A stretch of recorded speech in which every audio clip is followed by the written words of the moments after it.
이제 본론으로 들어가서 이 언어 문제에 대해서 이야기를 하겠습니다. 말에 대해서. 이 말이라는 게 얼마나 중요하느냐 하는 것은 의외로 사람들이 잘 몰라요. 눈에 보이지 않기 때문에. 사람들은 눈에 보이는 것은 이해가 빠른데 눈에 보이지 않는 부분에 대해서는 설명을 해요. 설명이 좀 어려워요. 눈에 보이는 것과 보이지 않는 것의 차이는 큽니다. 박정희는 눈에 보이는 것을 많이 만들었기 때문에 인기가 높고, 이승만은 눈에 보이지 않는 것을 만들었기 때문에 설명이 필요한데 설명해 주는 사람이 적으니까 이렇게 억울한 일을 당하고 있는 거죠.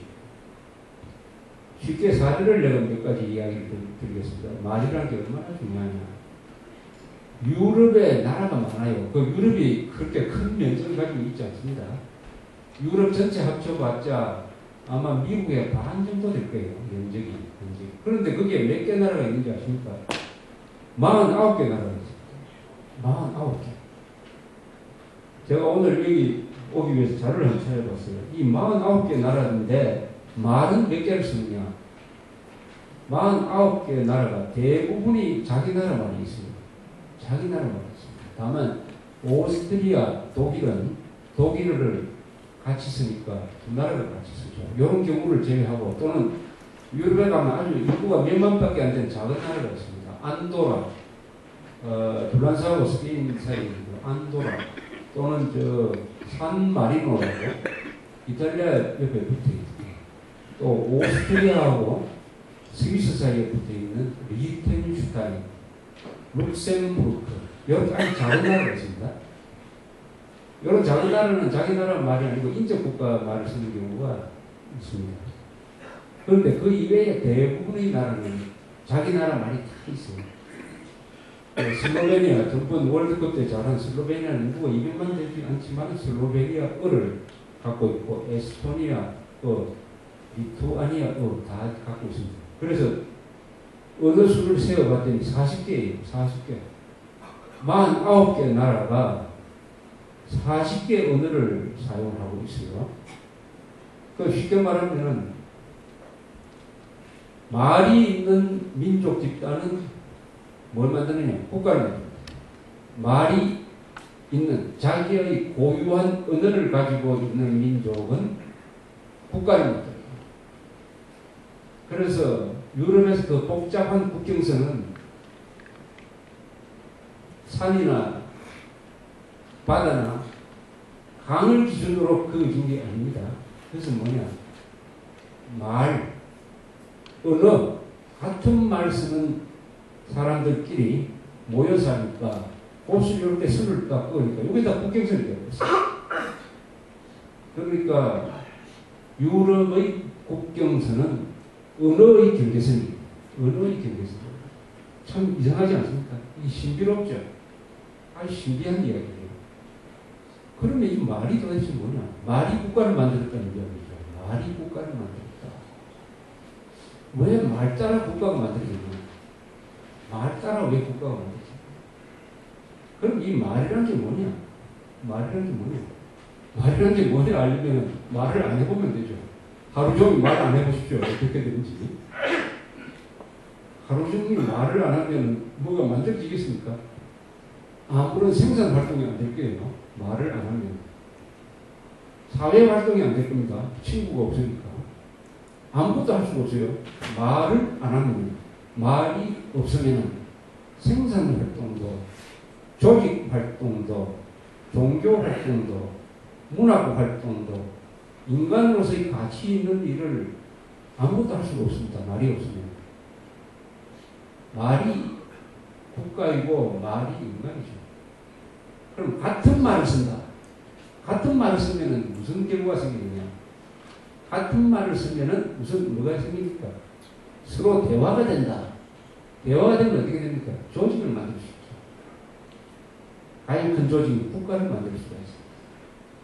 회사를 만들 수가 있습니다. 아니, 어떤 회사에 있는데 거기에 독일어 쓰는 사람하고 한국말 쓰는 사람이 같이 근무할 수가 있습니까? 한국말 있습니다. 군대도 만들 수가 있습니다. 아니, 한국 국군에 한국말 쓰는 사람하고 일본 말 쓰는 사람이 있어가지고 서로 통역이 필요하다. 그게 문제가 되겠습니까? 같은 말을 쓰면은 생각이 같아지고 조직을 만들 수가 있고 풍습이 같아지고 그 다음에 가치관이 비슷해져 버려요. 가치관이 비슷해져. 그러니까 아주 친근한 사람들이 되는 거죠. 그러니까 국가를 만들게 되는 거죠. 그래서 국어는 조국이다 하는 말이 있습니다. 모국어는 조국이다. 그것은 그냥 사탕발림으로 문학적으로 표현한 게 아닙니다. 언어가 국가를 만든다. 언어가 없으면 나라를 만들 수도 없고 만들어도 유지가 불가능하다. 이렇게 된 것입니다. 한국인이 왜 대한민국을 만들었느냐? 한국어를 쓰기 때문에. 한국어가 없으면은 신라도, 고려도, 조선도, 대한민국도 없습니다. 한국어가 있기 때문에 우리가 역사를 가지고 국가를 가지고 또 이렇게 번영과 자유를 누리고 있습니다. 언어의 절대적 중요성, 말의 절대적 중요성이 바로 이런 데서 우리가 확인할 수 있는 것입니다. 이 독일 철학자 중에 피히테라는 사람이 있었습니다. 피히테. 우리 학교에서 그런 거 배웠죠. 피히테가 한 유명한 연설 중에서 나폴레옹 시대입니다. 독일 국민에게 고함이라는 유명한 연설이 있습니다. 이 사람이 대학교에서 한 강연입니다. 독일 국민에게 고함. 나폴레옹 시대입니다. 그 나폴레옹에 의해서 프로시아가 점령을 당했습니다. 이 자존심이 상한 피히테 철학자입니다. 이 사람이 독일 국민들의 애국심을 불러일으키는 연설을 했습니다. 그 연설문이 아주 명문이고 역사를 움직인 연설문이고 바로 독일 사람들의 민족주의를 애국심을 불러일으킨 아주 유명한 연설입니다. 이 연설의 시작이 말에서 시작됩니다. 독일 사람들은 누구냐? 독일어를 하는 사람입니다. 언어는 뭐냐? 말이라는 것은 사람이 말을 만드는 게 아니라 말이 사람을 만든다. 그리고 그 말은 순수해야 된다. 그 말은 독일 민족의 그 영혼을 담아낼 수 있을 정도로 아주 좋은 말을 써야 된다.